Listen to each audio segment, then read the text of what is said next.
Hello Cancer, thank you for joining me for your monthly forecast for February for the Sun or the Ascendant.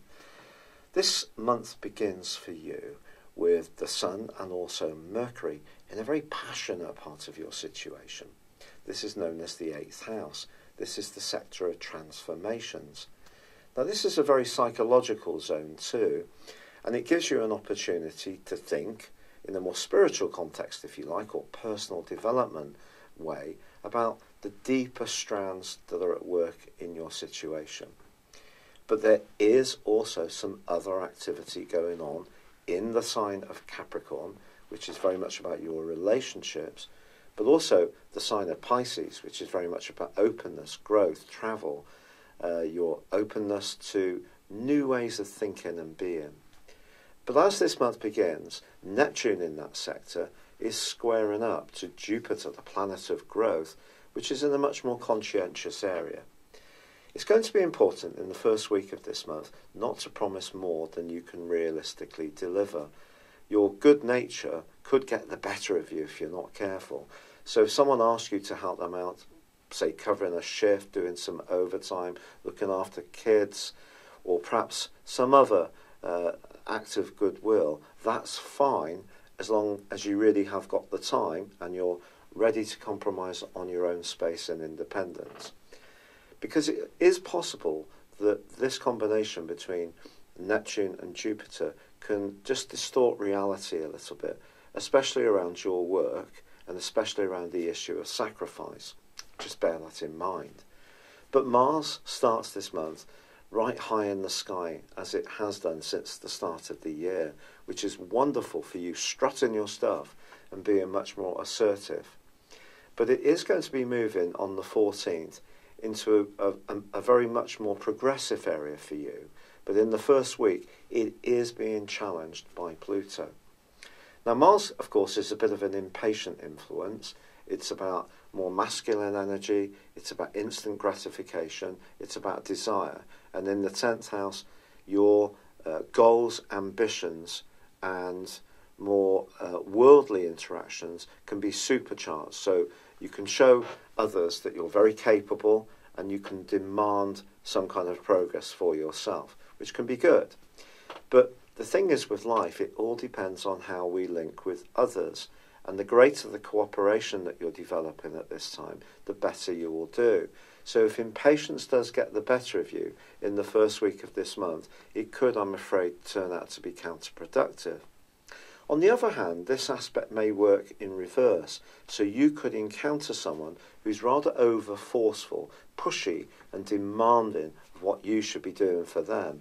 Now this could be an officious kind of line manager, it could be a corporate organisation, it could be a governmental official, or it could be someone who's a bit of a job's worth. But whichever environment or situation you experience someone like this, it could make you fume, because Mars is giving you a lot more ego in this location, and Pluto's in a part of your horoscope to do with how you're relating.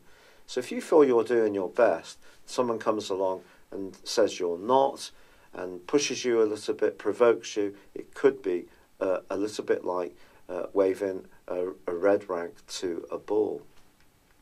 However, on the 4th, we do have a wonderful new moon.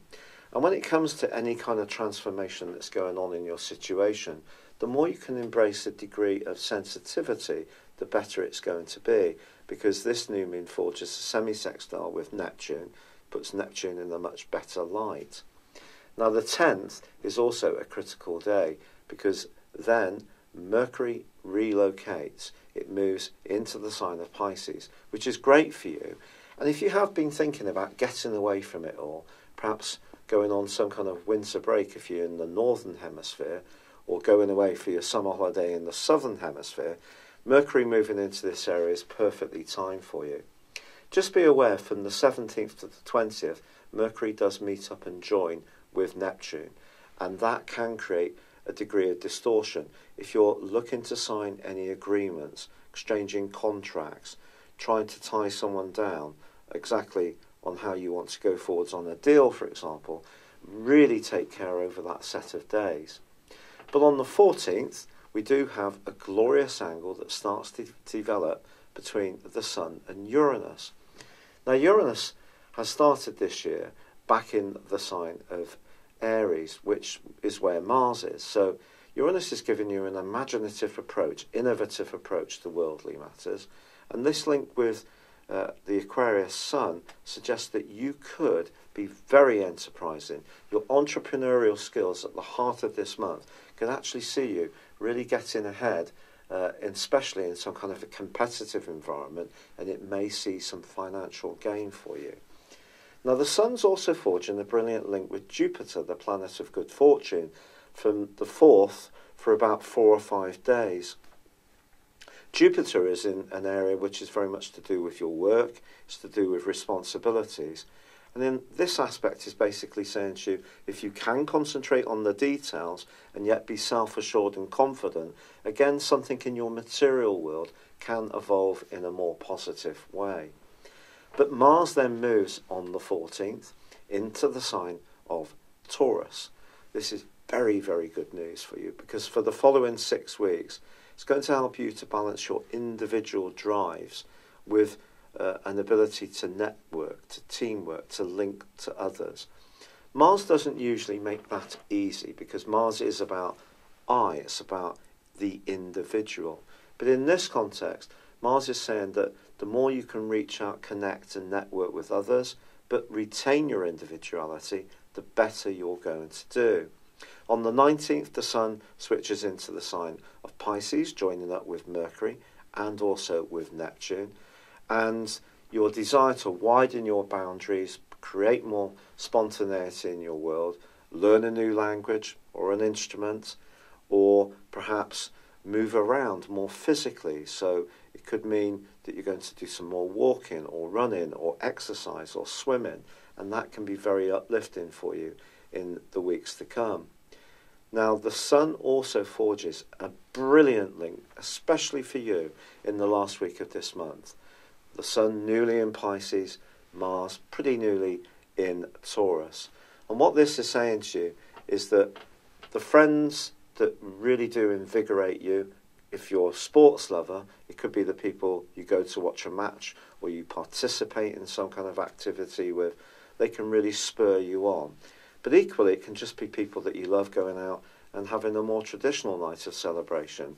A few drinks, a meal, laughter, dancing, this kind of stuff. Some real good fortune can flow through for you towards the end of this month, but it is down to you to seek the opportunity. So seize it, go with it, and it could end up being a really uplifting time for you.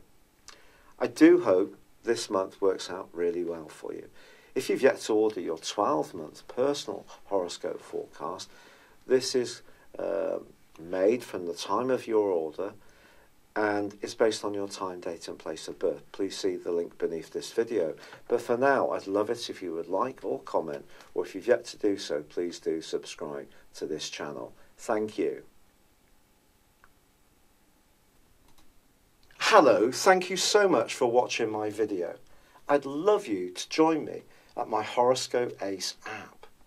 You can find this at www.horoscope-ace.com. You can use it through Android, iOS, Apple or Facebook. Check out your ascendant or your moon sign, or download your free birth chart.